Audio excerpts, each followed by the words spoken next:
This drawing is much bigger than it seems, where from far you might think that you see a bunch of crows, but then you zoom in and you see that one crow isn't a crow at all. Then you might see that there's a little glowworm on top of its head, but then when we get closer, you can see that it's actually a little fictional creature with an astronaut ant on its back. And if you look at the tiny, tiny little thing that the astronaut is holding, you can see that it's a little atom.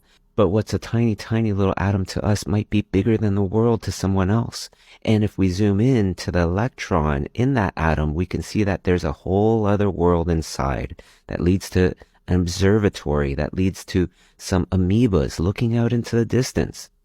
Now, what you might not know is that if we back up out of the electron and go into the other electron, we can see that there's a world inside it as well. And even though both these worlds look completely different, if we search around and we just investigate, we may just see that what seems completely different and far away might be much more connected than we might just think. And if you like art, I'm not that far away as well. I teach on schoolism.com.